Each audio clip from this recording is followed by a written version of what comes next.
Hola a todos, les habla Andrés Cervantes y bienvenidos sean a mi canal Arquicultura. Es momento de movernos al corazón de Londres para conocer la historia y evolución de la residencia oficial del Reino Unido, el Palacio de Buckingham. Empezamos esta historia a comienzos del siglo XVII, en el Palacio de St. James, por aquella época residencia principal de la monarquía británica. Los terrenos en torno al palacio eran propiedad del rey, y una porción de estos campos fue arrendada a William Blake, que en 1624 construyó allí una pequeña casa. Más adelante George Goring adquiere el arriendo de la propiedad y en 1633 manda ampliar la casa. Esta era una casa de campo desarrollada en forma de U, coronada con una cúpula. El acceso principal era a través de una arcada, ubicada en el patio que quedaba enmarcado entre las salas laterales, quedando así terminada la Casa Goring. En 1660, el rey Carlos II regresa del exilio en Francia, y tomando como ejemplo los jardines franceses, mandó acondicionar el parque de St. James, incluyendo un gran canal en medio, y en las zonas más próximas al palacio se adecuaron unos campos para jugar pall mall, un deporte precursor del croquet, muy popular en aquella época entre la clase alta. George Goring había incumplido los pagos del arrendamiento, lo que facilitó que en 1664 Henry Bennet, conde de Arlington, pudiera comprar el arriendo de la propiedad. En 1674 la casa Goring se incendió y terminó parcialmente destruida. Luego de esto, Bennet la mandó reconstruir, quedando ahora con el nombre de Casa Arlington. En 1698, John Sheffield adquiere el arrendamiento de la casa y la habita sin hacer mayores cambios en primera instancia. En 1703 se crea el Ducado de Buckingham y Normandía, y este título se le otorga a John Sheffield. Este mismo año, el duque hace demoler la casa, para construir una nueva y más grande en estilo neoclásico. Esta casa constaría de 3 edificios, en medio el edificio principal de 3 pisos, al que se accede por una puerta enmarcada entre 4 columnas. Los ejes de estas columnas son prolongados con pequeñas pilastras hasta la cornisa, rematando el edificio con estatuas.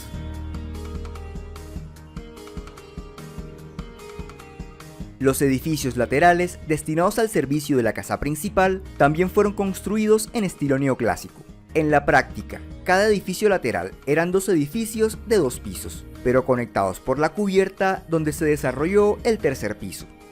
El espacio entre ambos bloques se enmarcó con columnas y un frontón, afianzando aún más el estilo neoclásico. Un último elemento construido en las alas laterales fueron los relojes, instalados en unas torres terminadas en cúpulas. Los 3 edificios que conformaron la nueva residencia fueron unidos entre sí por una columnata, la cual se construyó con un tramo curvo en la zona más próxima al edificio principal. Entonces, al igual que la primera casa, esta también se distribuye en forma de U, generando un patio ante el acceso principal. Y como este es más grande, aquí pudo instalarse una fuente.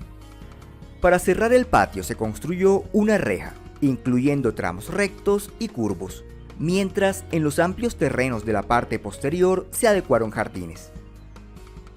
Terminada la obra, la residencia pasó a llamarse Casa Buckingham. En 1714 muere John Sheffield, y más adelante su hijo ilegítimo Charles Sheffield se quedaría con la casa. En algún momento luego de esto, las estatuas de la cornisa son retiradas. En 1761, Charles vende la casa al rey Jorge III, terminándose así el arrendamiento. Luego de esto, la casa Buckingham empezó a utilizarse como residencia privada de la reina Carlota. Así que al año siguiente se empezaron una serie de remodelaciones para adaptar la casa, incluyéndose aquí el cierre de las galerías de los edificios laterales y la construcción de nuevas estancias detrás de la columnata que conecta los 3 edificios. Junto con esto, la fuente fue retirada. Como la casa Buckingham se convirtió en el sitio de descanso de la reina, también se le llamaba Casa de la Reina, mientras la residencia oficial de los reyes permanecía en el Palacio de St. James a unos metros de aquí. En 1818 muere la reina Carlota, y 2 años más tarde su esposo Jorge III, quedando como rey su hijo Jorge IV, que decide acondicionar Buckingham con la intención de usarlo como casa de descanso, Sin embargo, en 1826, mientras la obra avanzaba, el rey decidió convertir Buckingham en palacio, para ser sede de actos protocolarios, junto con St. James, que era la residencia oficial. El encargado de esta modificación fue el arquitecto John Nash.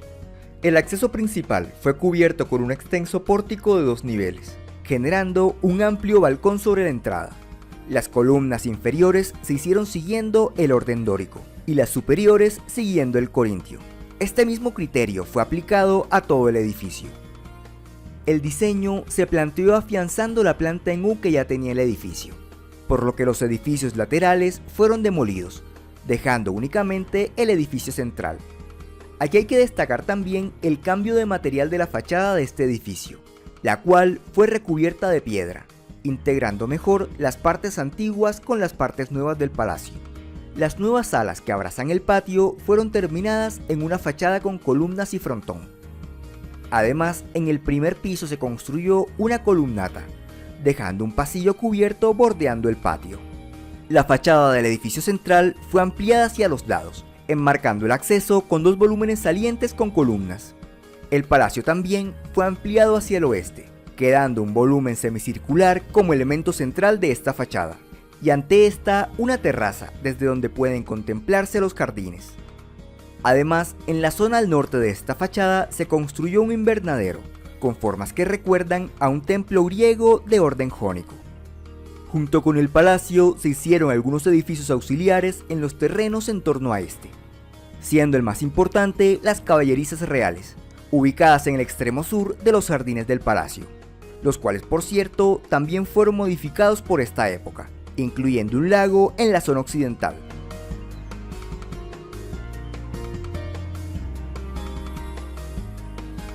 Al igual que los jardines del palacio, el parque de St. James también fue intervenido. El canal se transformó en un lago y los senderos rectos se replantearon con un trazado sinuoso. Además, los antiguos campos de Pall Mall desaparecieron para dar paso a una vía conocida como The Mall, conectando Trafalgar Square con el palacio. Junto con estos trabajos paisajísticos, también fue diseñado el Green Park al norte del palacio.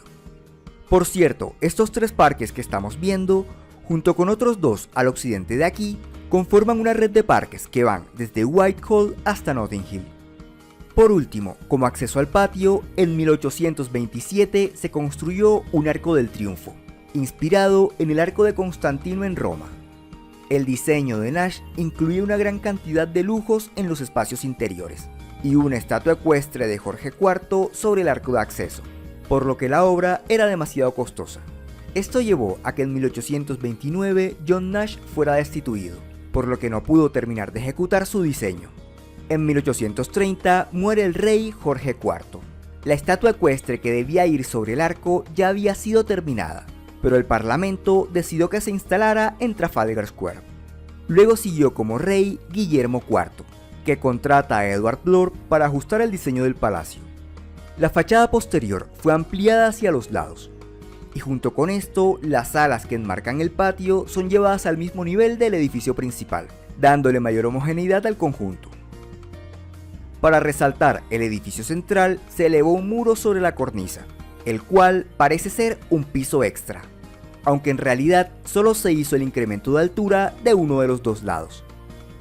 Otro cambio se hizo al final de las salas norte y sur, donde se prolongó el frontón soportándolo sobre columnas.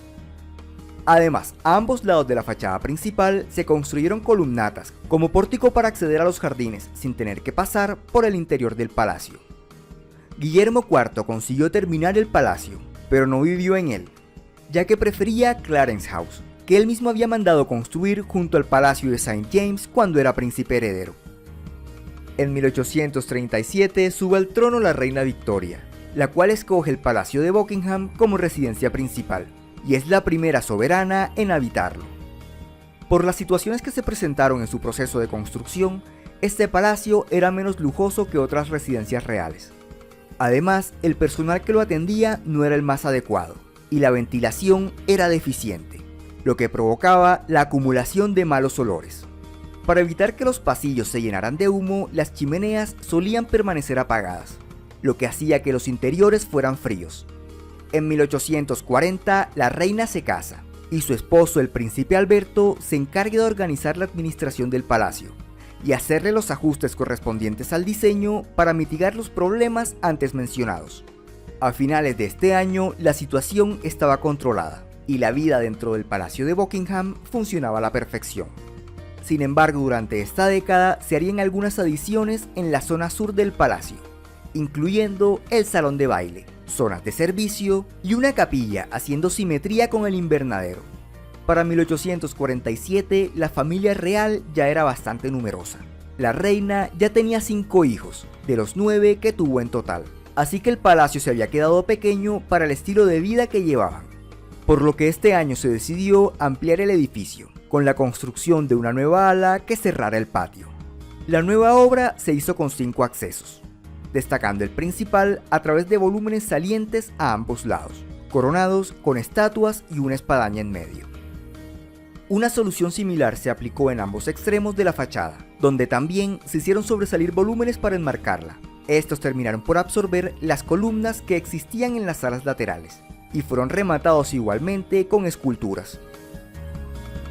Con la ampliación terminada, la antigua entrada principal quedó encerrada dentro del patio, quedando como nueva entrada principal la que está en medio del ala este. El inconveniente con esta es que el arco estaba muy próximo al nuevo edificio, así que en 1851 el arco fue retirado y se instaló en su ubicación actual a unos 2 kilómetros al norte del palacio. En algún momento por esta época, el pasillo perimetral del patio central fue cerrado, quedando las columnas absorbidas por los muros. En 1861 muere el príncipe Alberto y la reina se aleja de la vida pública, abandonando Buckingham para residir en el castillo de Windsor. Luego de esto, el palacio cae en abandono, llegando a lucir un cartel de "se vende".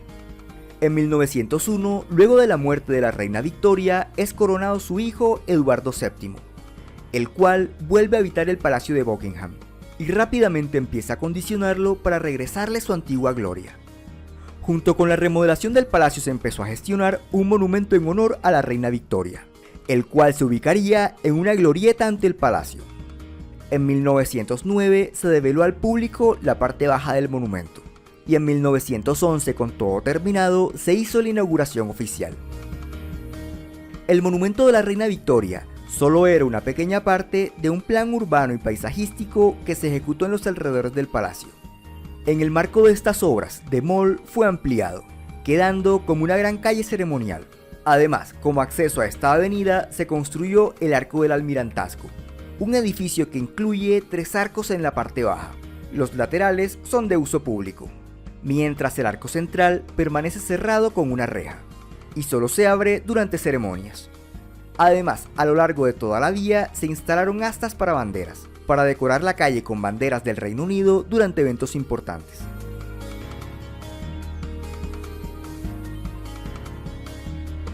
La última gran remodelación ejecutada en el palacio se inició en 1913, cuando se decidió cambiar la fachada este del palacio.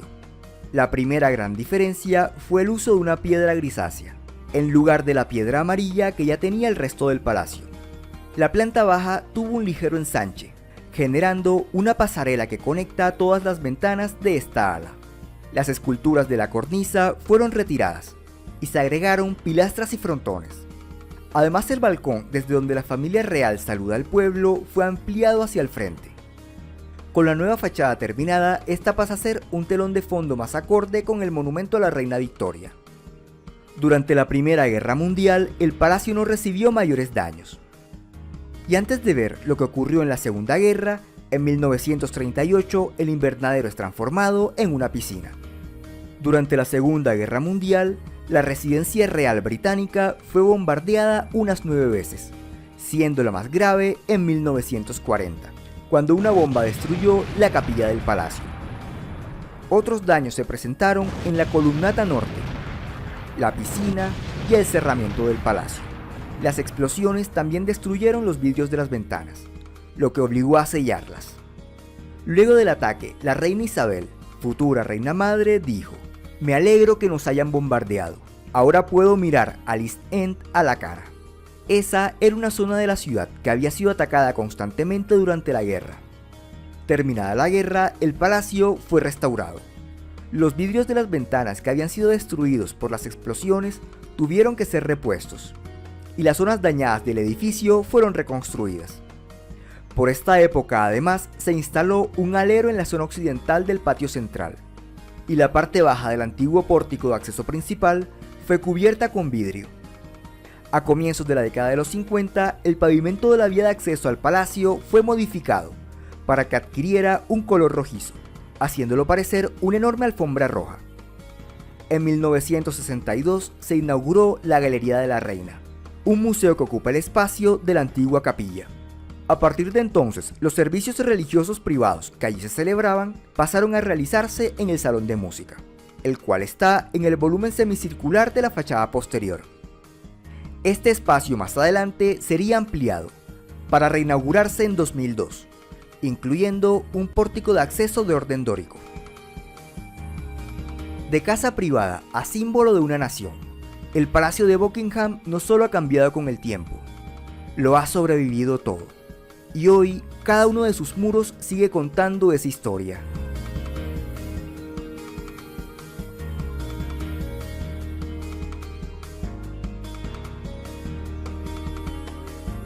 Y bueno, esto ha sido todo por hoy. Si te gustó, no te olvides de darle like y compartir con tus amigos. Y para que no te pierdas de próximos contenidos, suscríbete a mi canal de YouTube y sígueme en las redes sociales de Facebook e Instagram. Les hablo Andrés Cervantes, hasta la próxima.